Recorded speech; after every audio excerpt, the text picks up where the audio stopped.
What up? I'm Ben Freeman from freeman-pedia.com, and it's been 173 years since we were recounting the dozen dates to know for AP World History Modern. And we've been all over the map so far. We've been to Mongolia, we've been to Baghdad, we've been to Spain, we've been to Eastern Anatolia, we've been to the Netherlands, and we've been to Japan. But today, we bring it home. I think you know what I'm talking about. It's 1776, and after this year, nothing will be the same.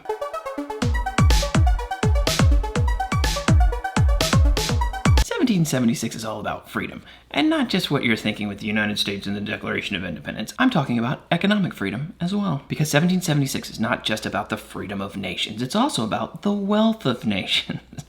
See what I did there? But for both of these, we're going to need some context. First up, the American Revolution. This should be somewhat common knowledge to most of you. Hey, here's a fun fact. 97% of all AP exams are taken in the United States, so I'm assuming you have some context for the American Revolution. But let me give you some AP world context, not just Texas and Lexington and Concord. The roots of the revolution go back to a movement in Europe known as the Enlightenment. Now, the Age of Enlightenment can be a large topic covering multiple centuries and disciplines, so let's be super basic. After Descartes figured out that he was, in 1637, European intellectuals like these fancy pants salon goers began to apply reason and logic to the human world, and more specifically, the government. Last time we were talking about maritime empires like Spain and Portugal. These empires are led by absolute monarchs ruling with divine right. That means they can do pretty much whatever they want because God picked them to do it. But these fancy pants Enlightenment thinkers thought that didn't make sense because it doesn't, and began to use reason to focus on things like natural rights, equality, tolerance. So it's in this atmosphere of the Enlightenment thinking that the American colonists turned their reason towards the British crown.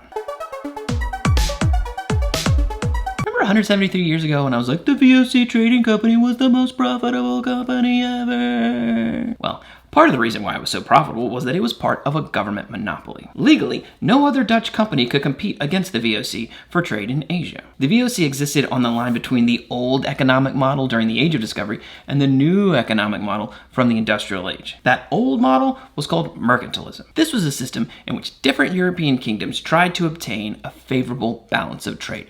By going out and building an empire. With a big fancy empire, you could easily steal all the raw materials you would need. That way, you would have tons of stuff to sell or export to other countries and only have to buy or import a few things, or maybe even nothing. And the VOC did just that. They dominated the spice trade to Europe. They used those fancy flouts to ship spices around the Indian Ocean and traded for everything the Dutch would need, and then brought it all back to the Netherlands for the Dutch to keep or sell or export to other countries. Mercantilism achieved. So they were a monopoly, but they were also publicly funded by stockholders. They were even publicly traded on the stock market. So the VOC leaned towards capitalism while still existing in an overall government-controlled mercantilist system. But much like the fancy salon-going philosophers, the economists of the time began to see the overall flaws in the mercantilist system, and with the beginnings of the Industrial Revolution in the mid-18th century fueling a turn to a different style of economy. One economist named Adam Smith wrote his magnum opus, or masterpiece, The Wealth of Nations in 1776, to abdicate for free markets and productivity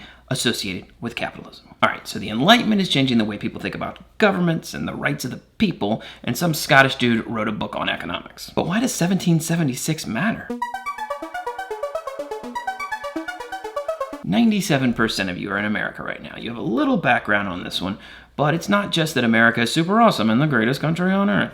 And don't think that just because America declared all men are created equal and that they are endowed by their creator with unalienable rights like life, liberty, and the pursuit of happiness, that applied to everyone. It did not. African Americans, Native Americans, and women will have to wait well over 100 years to see anything approaching equality. But 1776 matters because it's the first. The American Revolution is the first revolution that sets up a constitutional representative democracy. Now, your teacher may have glanced past the American Revolution since this is a world history course, but we're kind of a big deal. And honestly, it's not even that close. The French Revolution would be the next one chronologically, and that all goes down in 1789. That's 13 years later. So the revolution is not just important for creating the United States, it's important for writing the blueprint for revolutions around the world in the coming decades, taking the Enlightenment ideals of natural rights and private property and representative government and breaking away from the tyranny of King George III. The other reason 1776 is on the list is because of the publishing of The Wealth of Nations. We said earlier what led to the publication of this book and how it signaled a transition from mercantilism to capitalism. This isn't some rando book that people later reference and said, oh, it had important ideas a long time ago. This thing sold out in 6 months. It's an economist's scientific study of economic trends. It's 700 pages long. People loved it. They had to keep reprinting it because it would sell out. And it had an immediate impact. The American revolutionaries loved it. Franklin loved it. Madison loved it. Jefferson loved it. They all said it was the most important economic book they'd ever read, and they read economic books all the time. And its ideas of capitalism, free markets, and the invisible hand were all immediately applied to the economic systems in the United States and around the world. Now, since it was 1776, the book coincides with the beginnings of the Industrial Revolution. So based on Adam Smith's book, the removal of mercantile restrictions on the economy and the institution of capitalist principles allowed for the economic boom of the industrial age in the coming centuries. So that's why 1776 matters. Enlightenment-driven revolutions begin, and the modern economy starts to take shape in the pages of Adam Smith's Wealth of Nations. But what actually happened in 1776? Again, 97% of you are in the United States, so the basic rundown of 1776 goes like this. The year literally starts with the British bombing of the city of Norfolk, Virginia on January 1st. So by 1776, we're well past the Texas and Tea Party portion of the revolution. And that was literally New Year's Day. 9 days later, Thomas Paine publishes Common Sense. That laid out the arguments for full independence from the British Empire. Battles and skirmishes continue into the spring, and in the summer, the Declaration of Independence is finally written by Thomas Jefferson and ratified by July 4th. This, by the way, is an AP World History revolutionary document to know. The Declaration of Independence, alongside with the French Declaration of the Rights of Man and the Citizen, and Bolivar's Jamaica Letter, are the 3 big revolutionary documents the College Board says you must know. From there, it's officially on, and the war wages for another 4 years until the British surrender at Yorktown in 1781. As for The Wealth of Nations, Smith dropped this classic on March 9th, but he'd been working on this bad boy for 17 years. He's Scottish, so he was witnessing the Industrial Revolution firsthand as a leading figure in the Scottish Enlightenment.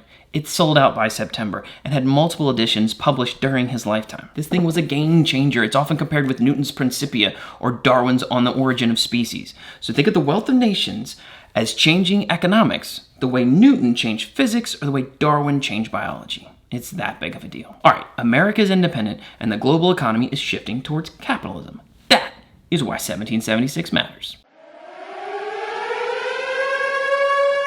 I don't want to give too much away here, but after 1776, other colonies figure out you can just overthrow your colonial overlords. How did they know this? Because we just did it against the British Empire. France, Haiti, and most of Latin America will follow America's lead and fight for their independence. And just like us, they even set up Enlightenment-based governments based on reason and secured by social contracts. In fact, that's basically what the first half of Unit 5 in AP World History is all about. The rest of Unit 5 is all about the Industrial Revolution. Speaking of the Industrial Revolution, that thing takes off exponentially after this. First in Great Britain, and then in the United States, and then in the rest of Europe and beyond. And the economic principles that guide the Industrial Revolution's exponential growth are not mercantile.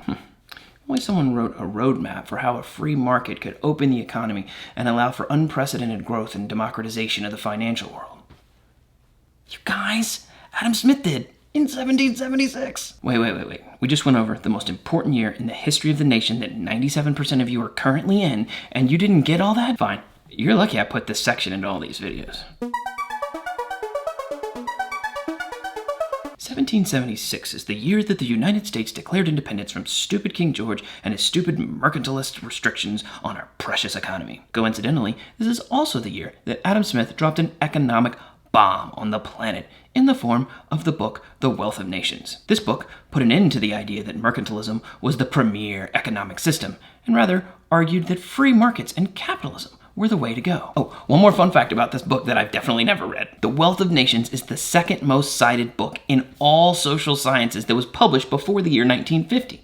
You know who wrote the most cited book in the social sciences before 1950? Well, for that you'll have to wait another 72 years, all the way to the year 1848.